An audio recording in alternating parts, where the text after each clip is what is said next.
Oke, teman-teman, bismillahirrahmanirrahim. Assalamualaikum warahmatullahi wabarakatuh. Waalaikumsalam. Eh, Waalaikumsalam warahmatullahi Teman-teman semua yang berbahagia, terutama Mbak Amalia dan Mas Rido Adka, terima kasih sekali sudah hadir, sudah rawuh di sore ini. Sore ini khusus saya mau minta kepada Mas Rido dan Mbak Amalia untuk bercerita bagaimana menjalankan skripsi format artikel jurnal. Sebenarnya satu lagi ada Mbak Sagnas, cuman Mbak Sagnas ini spesial case karena waktu itu sedang rame-ramenya pandemi dan ada penghapusan ujian proposal. Jadi tidak lewat ujian proposal. Jadi kalau saya minta share nanti juga tidak apple to apple kan. Nah, tapi kalau Mas Rido dan Mbak Amalia ini via mekanisme ujian proposal gitu.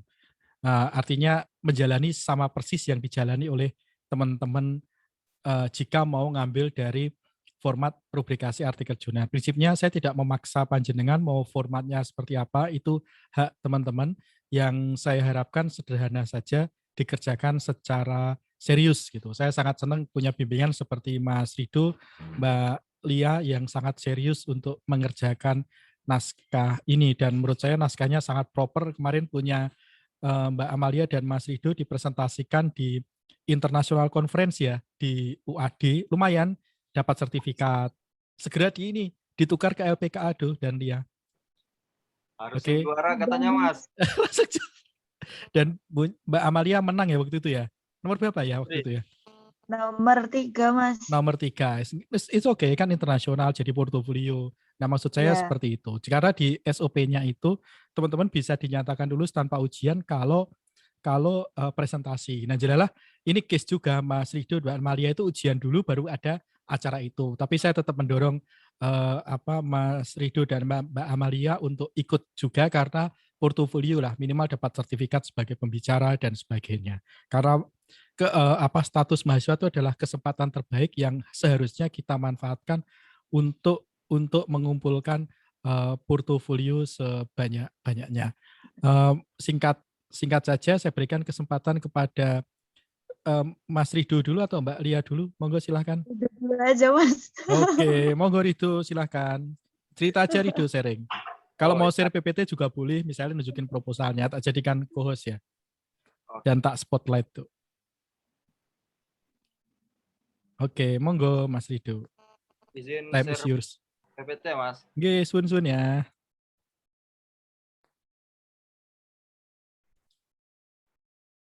Ya. Terima kasih Mas Jun. Selamat sore teman-teman semua. Udah memberikan kesempatan dan aku dan Lia untuk bisa bertemu dengan teman-teman semua di sini yang ingin mengerjakan kewajibannya terakhir sebagai mahasiswa gitu. Disclaimer dikit, ini bukannya menggurui atau mengapa-apain teman-teman, tapi di sini saya dan Lia hanya untuk sharing gitu loh, bagaimana kami bisa menjalani skripsi untuk menjadikan kelulusan tapi lewat jalur dari jurnal yang sudah ditetapkan dari IKUM-nya sendiri. Langsung saja. Buat teman-teman, yang pertama kalau untuk mengambil rubrikasi artikel jurnal, yang pertama itu harus pahami dulu ESOP-nya.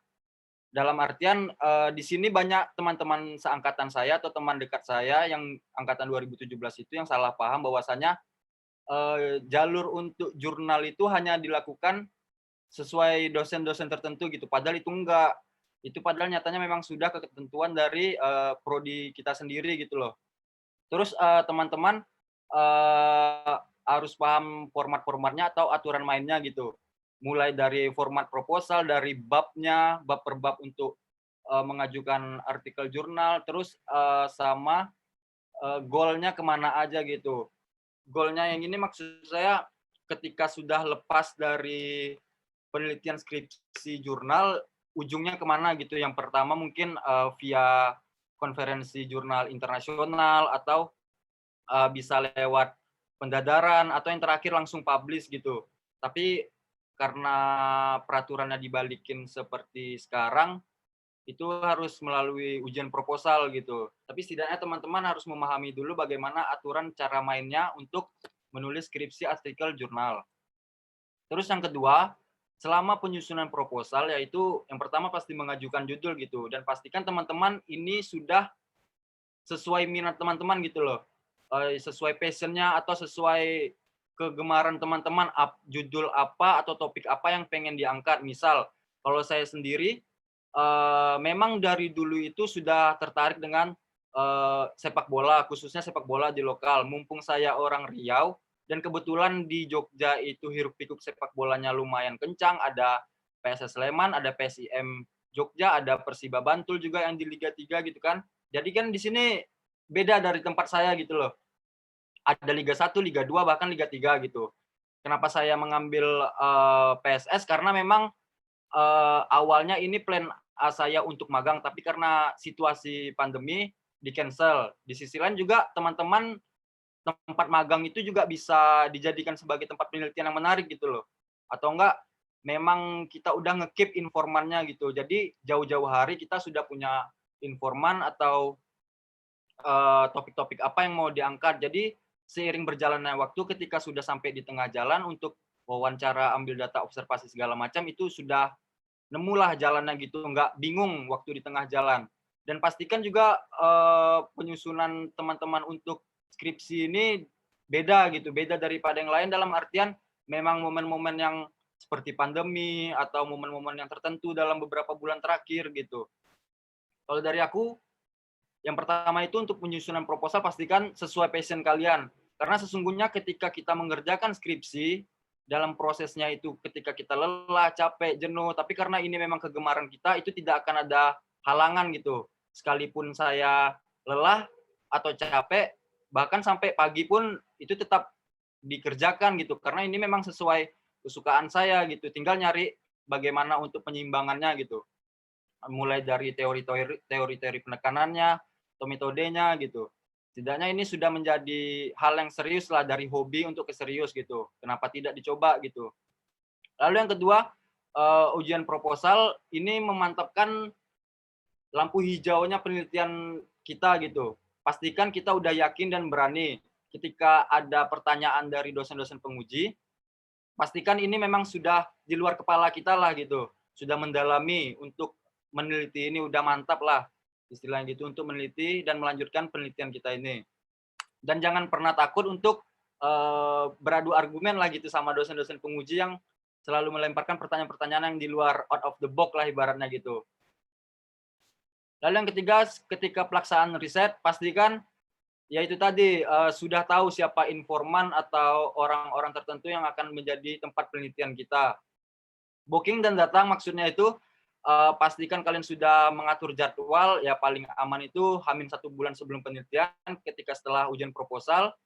Terus kalian bisa janjian mau secara formal, informal juga nggak apa-apa gitu. Soalnya kan semisal kalian sudah punya kedekatan secara personal dengan informan, itu malah akan memudahkan melanjutkan penelitian-penelitian yang akan dilakukan teman-teman. Lalu penulisan jurnal, pahami juga template jurnal yang mana akan kalian tuju gitu. Kalau saya kemarin disarankan juga lebih baik ke jurnal persepsi dari Universitas Muhammadiyah Sumatera Utara gitu. Nanti di jurnalnya itu sudah ada tiap subbabnya itu dijelaskan, kita harus ngomong ini, jelasin ini, jangan bertele-tele, cukup penekanannya di sini, di sini. Dan itu teman-teman harus pahami dulu template-templatenya, di mana kalian akan daftar dan submit gitu. Waktu submission juga sudah ada kok bahannya dari Mas Jun, itu bagaimana tutorialnya untuk daftar metadata dan submitnya ke jurnal, itu nanti pasti Mas Jun akan bakal kasih daftar akun di mana kita jurnal akan tuju, dan pastikan itu jangan ada salah input lah, agar tidak ada menjadi kesalahan gitu. Dan ketika submit juga pastikan punya artikel yang akan kalian submit itu sudah tidak ada typo, tidak ada kesalahan data, tidak ada kesalahan masukan yang lain gitu. Udah pasti itu udah to the point ketika ingin membahasnya itu tadi.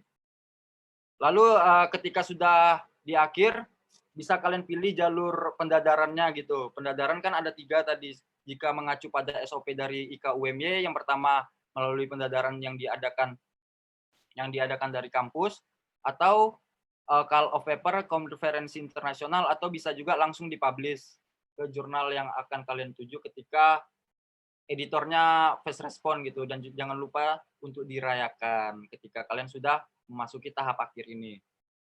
Dan yang terakhir juga jangan lupa daftar wisuda dan mengumpulkan berkas ke Pak Jono gitu. Kalau belum ada mengumpulkan berkas seperti TOEFL atau ngaji itu mohon dicicil, jangan sampai kejadian kayak saya gitu. Mungkin Lia tahu di akhir-akhir baru kepikiran untuk TOEFL dan ujian H-3 sebelum penutupan wisuda baru saya bisa mengumpulkan berkas ngaji yang paling krusial waktu itu. Dan jangan lupa juga teman-teman selamat mengejar cita-citanya dan mencari loker di mana kalian akan tuju sesuai dengan minat dan passion kalian. Sekian dari saya, mungkin bisa dilanjutkan dari Lia juga cerita-cerita pengalamannya selama menyusun script suite. Monggo Lia. Monggo Lia. Maaf Mas, saya harus kayak Ridho juga nggak sih? Atau cuman sharing-sharing biasa? Sharing aja nggak apa-apa, nggak usah apa PPT nggak apa-apa. Santai Tambahin aja apa yang kurang. Cerita aja. Ngerjainnya Sebenarnya gimana? kan apa? Udah Kamera masih dijelasin. mati. Nah, sip. Udah dijelasin juga sih sebenarnya sama Ridho, udah jelas banget sih. Kayak ya apa ya? Waktu itu kalau aku itu awalnya kan jurnal juga baru pertama kali ini kan Mas, kayak masih nggak ngerti juga. Terus, benar, background-nya. Terus kayak bingung awalnya mulainya kayak gimana, karena waktu aku pertama kali masukin juga kayak penelitian outline proposal skripsi biasa kayak gitu kan. Terus Mas Jun ngasih masukan kenapa nggak jurnal aja kayak gitu. Dan dulu awal-awal juga judul yang aku ajuin pertama itu jauh banget dari yang judul jurnalku sekarang kayak gitu. Itu dulu juga awalnya cuman kayak ngobrol sama Mas Jun, ngasih ide ini itu, terus habis itu baru ketemulah judul yang kebetulan juga aku ngambil objeknya itu di tempat magangku sendiri kayak gitu. Udah sih Mas, apalagi ya aku bingung. Pendahuluan, iya. Iya, pendahuluan isinya apa aja punyamu? Bisa Kalau di-share. ada yang mau nanya aja nanti Oke. insya Allah bisa dijawab. Ya, atau langsung tanya jawab aja biar interaktif. Monggo teman-teman silakan yang mau tanya kepada Mas Ridho dan Mbak Lia. Ya, tak spotlight. Monggo silahkan, mumpung ketemu. Tanya aja. Fair-fair aja. Mbak, Mas susahnya di bagian mana? Mas Jun galaknya di bagian mana? Nggak apa-apa. Bebas. Print-printan di murah di mana? Monggo silahkan. Langsung aja boleh.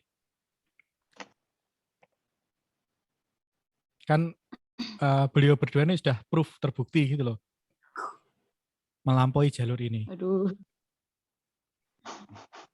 Artinya sebenarnya mau pakai jalur apapun itu kan yang Mas Ridho bilang tadi kan, ya serius mengerjakan gitu. Dan persiapan jauh hari termasuk berkas-berkas administrasi.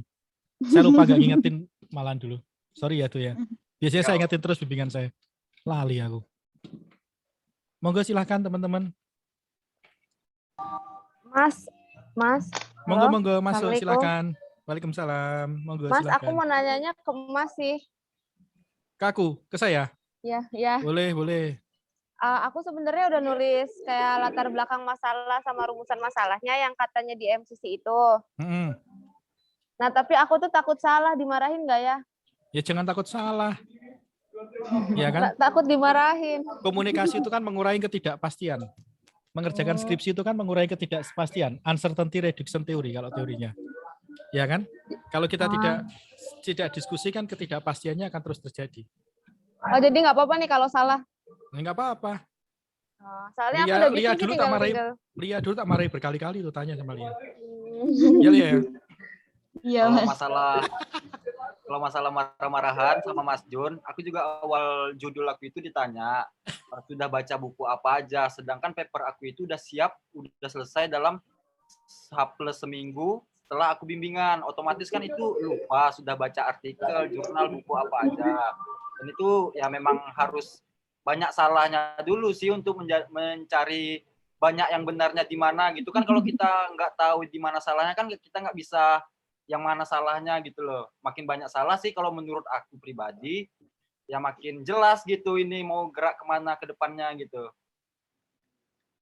Sip. Oh gitu ya. Ya udah deh, berarti jangan takut salah sih ya berarti. Ya, Enjoy Mas Jun bukan orang kok. Ayo monggo silakan teman-teman yang lain. Atau tak anu aja ya, tak bantu untuk anu. Lia dan Mbak Lia dan Mas Rido, bagian pendahuluan dulu. Bagian pendahuluan itu kan apa sih, bagaimana membuat pendahuluan yang bagus menurut Mbak Lia dan Mas Rido? Salah satunya kan mencari penelitian terdahulu gitu. Monggo silakan. Dia bisa duluan, ladies first. Apa? Oh, aku.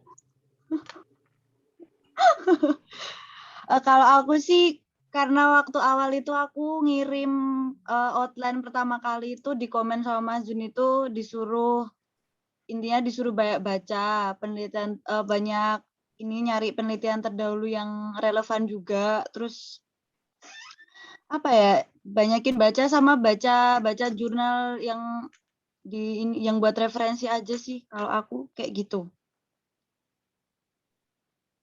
Mungkin ditambah juga sama teori-teori pendukung yang akan menjadi acuan penelitian kita gitu loh. Kalau aku kemarin itu pakai, karena aku meneliti tentang Instagram, ya otomatis aku harus menjelaskan juga dong secara ringkas di latar belakang itu Instagram ini fiturnya apa, ini media baru, terus perbandingan sama media lama apa di media baru ini. Terus untuk mencapai konten per konten itu teori apa, yang kemarin itu aku pakai teori engagement. Referensi pasti banyak kok, juga Mas Jun pasti up to date lah di grup bimbingan gitu, untuk nyari referensi di mana, PDF drive gitu. Ya intinya kalau mau aman dari Turnitin ya betul kata Mas Jun, pakai referensi dari bahasa Inggris habis itu ditranslate, insya Allah aman itu emang, terbukti.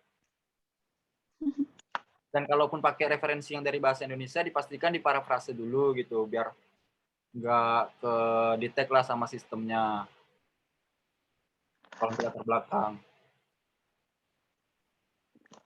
Oke, Lia, aku tak izin share proposalmu ya. Tadi tak cari-cari ketemu ini umpung. Jadi ini contoh dari proposal punya Mbak Lia. Nanti kalau Mas Rido ketemu atau perlu jelasin lagi. Cuman saya nggak tahu ini udah saya ACC belum. Tadi saya cari di email. Oke teman-teman, ini kayaknya yang belum ter-ACC. Misalnya kayak gini, ya kan? Oke, ini kan harusnya di akhir, ya kan? Ya. Tapi nggak apa-apa, ini salah. Lama-lama kan ketemu. Coba teman-teman perhatikan nih, punya Mbak Lia ini, paragraf kedua aja sudah ngutip loh, ya kan? Ngutip dari sini, ya betul kan? Nah, ini kalau dosen penguji itu baca maupun reviewer jurnal itu baca, kan akan pede bahwasanya ini sudah orangnya itu, penulisnya tuh membaca gitu loh, membaca, ya kan? Nah ini kan harusnya dihapus nih, karena sudah dikutip di atas. Oke, terus ini kutipan lagi, Nur Rohmah dan Indasari. Coba lihat di daftar pustaka, Nur Rohmah. Nah ini sudah ngambil dari jurnal, karena dia penelitian tentang era pandemi COVID. Nah kan sudah kelihatan, meskipun nggak deket-deket amat ya, tapi kan bicara tentang ini juga. Itu kalau teman-teman perhatikan deh daftar pustakanya Mbak Lia ini kan kelihatan banget nih, ya kan, krisis komunikasi dalam COVID, kemudian ini COVID lagi, ya kan, 3, 4, mana lagi 5 dan seterusnya. Ini kayaknya ketika belum tak ACC ini masih dalam proses karena metodenya kan belum detail gitu, belum detail. Tapi kan kelihatan di sini gitu. Terus ini ya kan data-data ini punya Mas Rido kurang lebihnya juga sama. Ini kan ngutip juga Liminia Anisti. Nah, teorinya kan enak. Judulnya seperti ini. Judulnya model manajemen produksi konten digital. Maka teorinya kan paling model manajemen produksi dan konten digital. Kalau semoga nggak salah ya. Semoga nggak salah. Nah, bener nih manajemen produksi, karena digital ya dikaitkannya lebih banyak di digital, meskipun di bagian awal kan belum digital. Nah ini pakai Mendeley semua. Gitu teman-teman. Nah, saya bukakan yang punya Mbak Lia yang sudah mana tadi? Yang sudah jadi naskah nih. sudah jadi naskah, tapi belum jadi. Rido kalau nanti mau share screen proposalmu boleh Rido ya? Oh ya Mas. Oke, karena dia kan pakai HP biar tak bantuin dari sini. Sebentar. Ini skripsi final ini, tak downloadin. Nah, akhirnya punya Lia seperti ini. Tak share screen lagi, bismillah. Oke. Nah, ini kayaknya saya nggak tahu udah CACC atau belum pas di file ini. Oke, karena dulu kami nulisnya berdua ya, nanti Anda bisa cross check ke Mbak Lia dan Rido ya, sebagian saya bantu gitu. Ya, dulu kita baginya gimana ya? Yang teori diriku yang apa ya? Lali aku. Yang di awal-awal kayaknya Mas. Oke, yang di awal-awal tuh bantuin, terus yang di pembahasan analisisnya saya tambahi ya teorinya dulu. Kalau nggak salah. Nah, misalnya ini jadinya seperti ini. Jadi proposalnya kan nanti akan banyak di-delete. Bukan di-delete, dikurangi lah. Dikurangi. Tapi ketika berhadapan dengan perpustakaan bisa dipakai lagi. Nah, coba lihat teman-teman nih. Teman-teman coba lihat ini. Oke, misalnya ini masih sama seperti proposal tadi kan. Paragraf 2 sudah ngutip Mbak Lia. Ya kan? Ini tadi, ini kan masih belum bener nih. Oke. Nah, klik. Coba perhatikan ini. Ini cara pengutipan yang efisien. Saya perbesar ya. Penelitian Ferry, Indasari, dan Ida menyebutkan. Jadi nggak usah disebut judul penelitiannya apa, tahun berapa. Langsung disebut aja nama peneliti. Ya kan, sama tahunnya ini. Oke. Terus penelitian terdahulu dari Rita Komalasari. Nah, di sini kan Komalasari. Ngambilnya dari mana? Kesimpulan. Kesimpulan dari punyanya Komalasari ini. Terus ini penelitiannya Junaidi Sukmono. Ya kan? Nah, terus ini gambar-gambar ini menunjukkan ini menarik untuk diteliti. Oke. Terus metode. Jadi karena di jurnal interaksi ini tidak ada kajian literatur. Beda kalau di jurnal audiens. Di jurnal audiens, jurnal komunikator kan ada tinjauan literatur.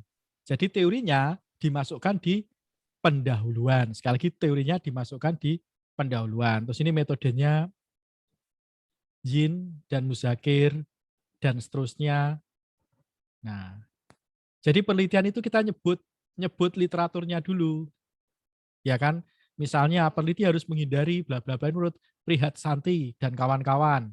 Nah, terus kemudian kita uraikan dalam bahasa kita. Bla bla bla hasil penelitian. Nah, seperti ini. Sudah. Penelitian itu tidak hanya hasil gambaran tapi mengaitkan dengan teori. Jadi dulu kami berbaginya Lia kayaknya banyak menampilkan hasilnya, kemudian apa namanya perspektif teorinya ini ya Lia ya, yang tak tambahin dulu. Nah, ini tambahan dari. Nah, ini nih. Nah, ini tambahan dari saya dulu. Oke. Begitu teman-teman. Ini contoh dari Lia. Nah, coba lihat daftar pustakaannya kan ya gagah. Gitu. Oke, saya stop screen. Monggo Rido kalau mau share screen boleh. Kalau file ketemu. Yang proposal apa yang sudah template, Mas? Proposal aja, proposal dulu baru kemudian. Karena teman-teman kan proposal dulu.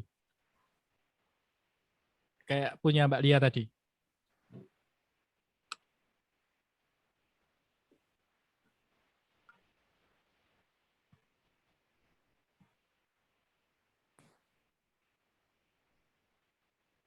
Keluar, Mas. Siap, Sambun, kelihatan.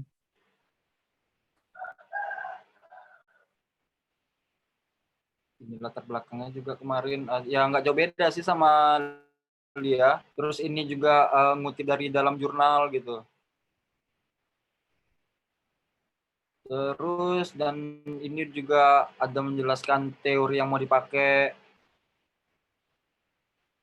Ini juga penelitian terdahulu yang relevan dengan penelitian akan saya teliti pada waktu itu. Ini juga penelitian terdahulu. Ya lebih banyak mengutip sih Mas ya kemarin itu kalau untuk latar belakang. Betul. Ya sama kayak mensusun cerita lah gitu. Olahraga secara umum pada waktu itu. Karena ini memang momen waktu pandemi COVID, juga menjelaskan komunikasi kesehatan gitu. Di sini mengutip dari bukunya Mas Jun dan Pak Vilo tentang komunikasi kesehatan.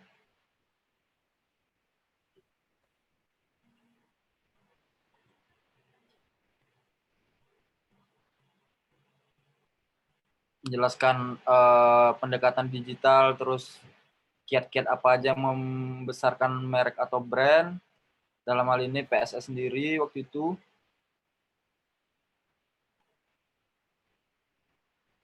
Itu aja sih Mas. Ya. Sip. Nah, ini kalau dari filenya revisi ke-6, berarti 6 kali revisi proposalnya ujian. Bisa berhitung teman-teman. Ya bisa jadi sekali langsung ACC. Kalau digas. Kalau digas. Kalau gini kan enak sebenarnya, teman-teman jauh lebih enak dibandingkan Mbak Lia, Mas Rido ini kan dalam tanda kutip dulu yang pertama kali ya, jadi kan harus meraba-raba. Kalau jenengan sekarang sudah punya benchmarknya, kan enaknya di situ.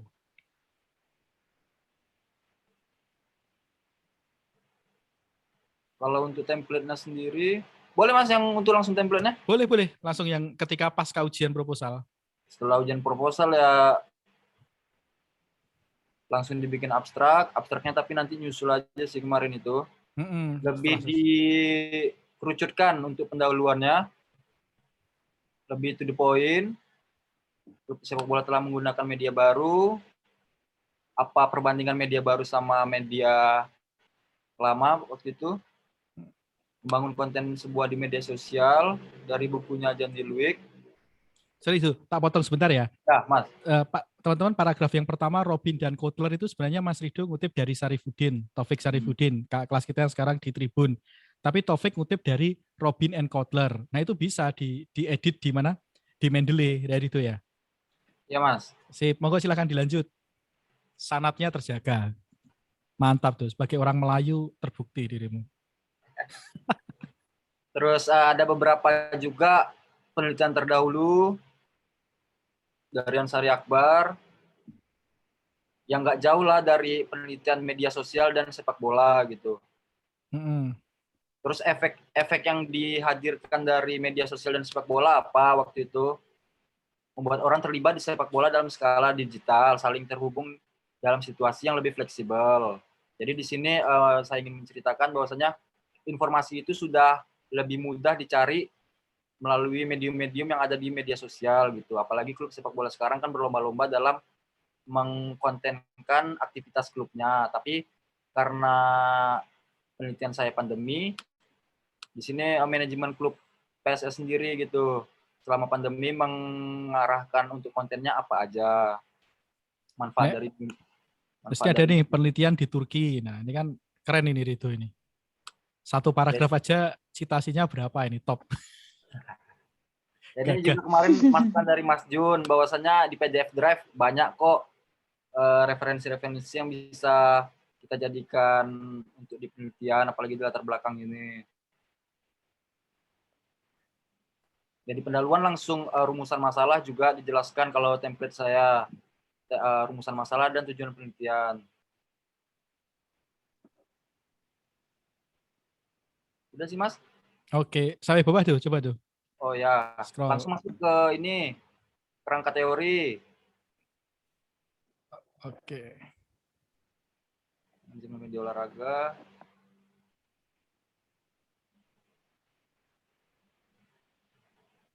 Social media management. Langsung masuk ke metode.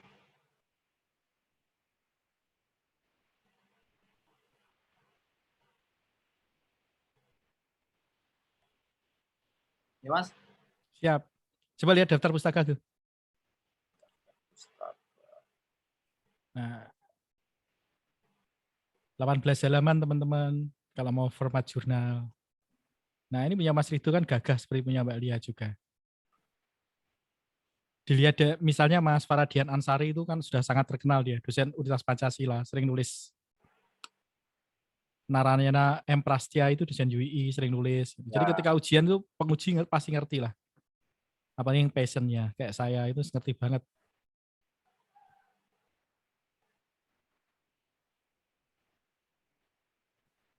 Oke tuh, sampai bawah berapa daftar pustakamu? Wah, sip. 2 halaman. Iya, hampir 1,5. 1,5. Gitu. Monggo silahkan teman-teman yang mau bertanya.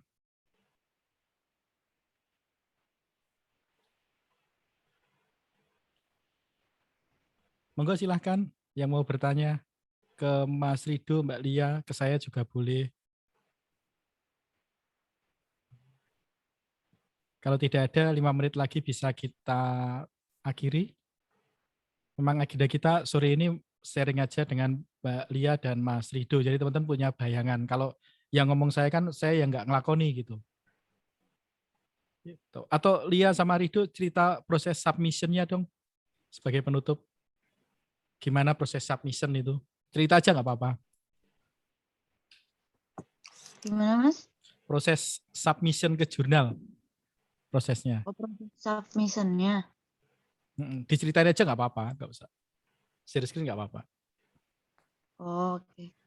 Jadi kalau aku sama Redo itu jurnalnya itu disubmit di jurnal UMSU, Universitas mana, Dok? Sumatera Utara. Muhammadiyah Sumatera Utara. Astagfirullah. Jadi di UMSU itu ada 2. Jadi jurnal interaksi sama jurnal Persepsi. apa, Dok? Persepsi. Persepsi. Nah, kalau aku ngambilnya di jurnal interaksi UMSU. Nah, itu waktu itu dikasih tutorial sih sama Mas Jun, jadi dikirimin video kayak gitu buat kayak gini. Jadi disubmit kayak bikin username dulu, terus baru nanti ada tata caranya kayak gitu, terus ngisi biasa aja, biasanya kayak gitu. Terus habis itu kalau udah tinggal nunggu. Tinggal nungguin review atau belum kayak gitu. Udah sih, kalau punyaku udah masuk, cuman belum dipublish. Kalau punya Redo, belum ya, Dok? Belum dapat editor. Oh, waiting assignment. Waiting assessment. Masih waiting assignment. Mau Kayak nambahin gitu. juga, sudah pakai template dari jurnal yang mana kita mau dituju, itu ketika setelah selesai ujian proposal, itu udah langsung diarahin untuk mengikuti template ya seperti ini. Jadi di template itu sudah dijelaskan mau ngomongin apa aja tiap subbabnya gitu.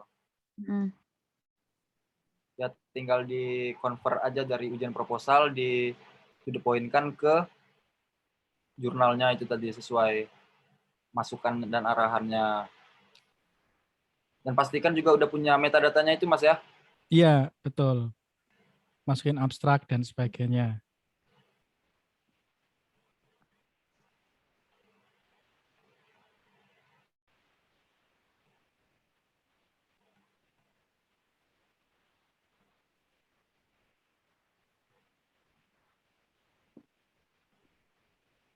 Ini punya Lia.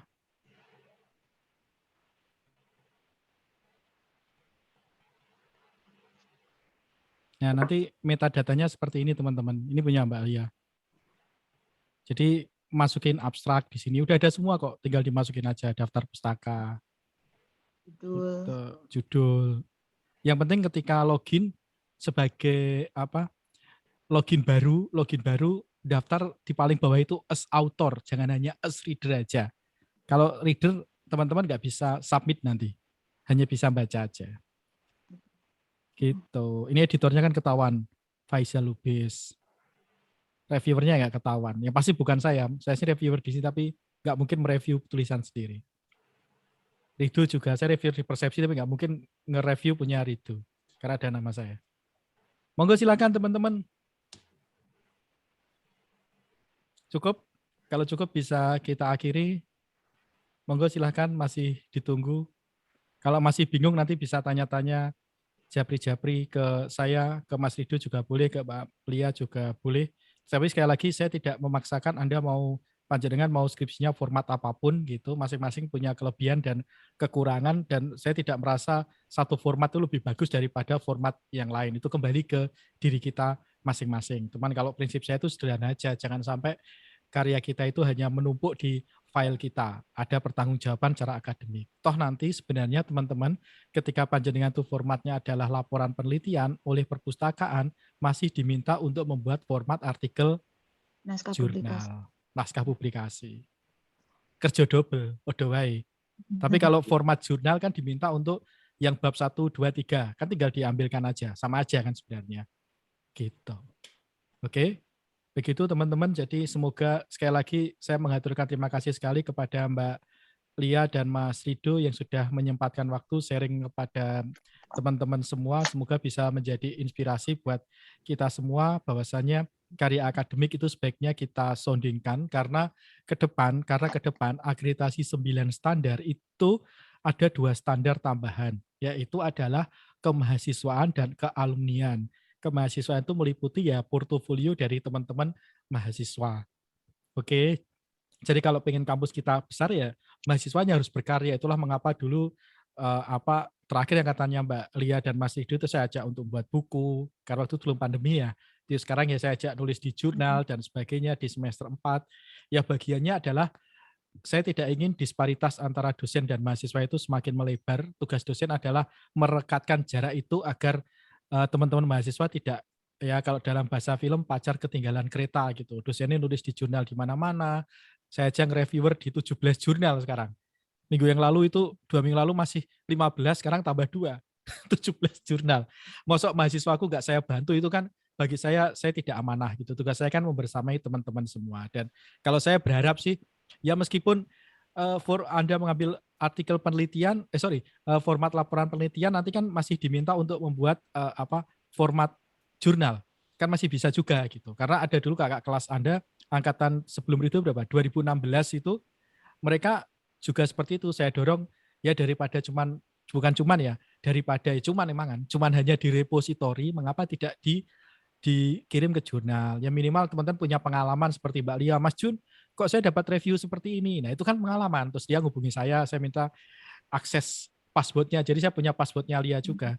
Ya kalau nanti Mas Rido kebingungan, Rido masih hubungi saya bisa. Nanti saya masuk via passwordnya Mas Rido. Itu bagian dari tanggung jawab saya sebagai dosen untuk membersamai panjenengan semua. Jadi ibaratnya tidak saya lepas lah. Ketika Mas Rido dan Mbak Lia itu presentasi di UAD, saya tak sempat-sempatin untuk datang ke UAD untuk memantau langsung dari senternya. Bagian dari tanggung jawab saya moral mendampingi teman-teman. Saya ingin skripsi ini menjadi sesuatu yang bermanfaat. Minimal teman-teman bisa cerita gitu loh.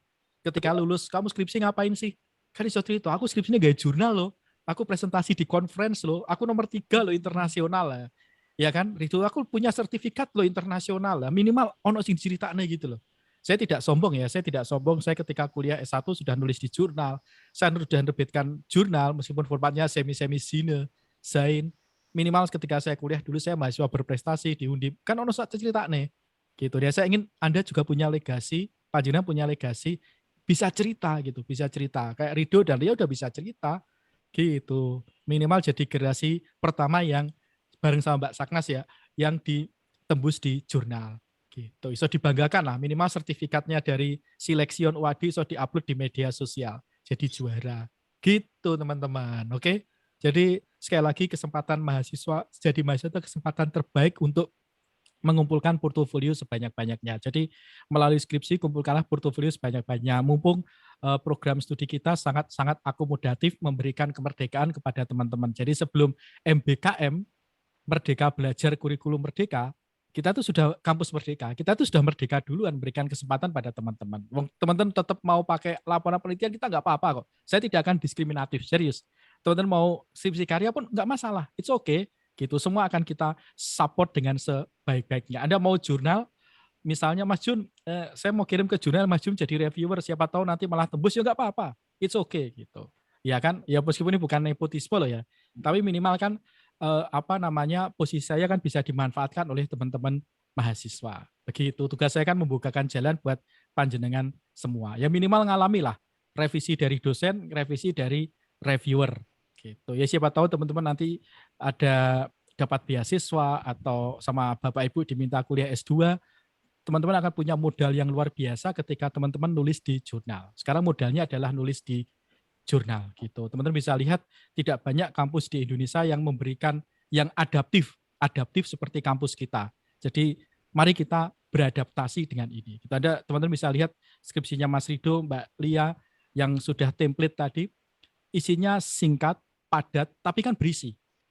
Ya kan? Literaturnya kan kelihatan banget. Gitu. Begitu teman-teman, terima kasih sekali kepada Mas Rido, Mbak Lia, dan teman-teman semua untuk kerawuannya di sore ini. Selamat Hari Raya, selamat kemerdekaan RI, tirakatan biasanya kalau malam 17-an. Begitu, mohon maaf jika ada kata-kata yang kurang berkenan. Assalamualaikum warahmatullahi wabarakatuh. Waalaikumsalam.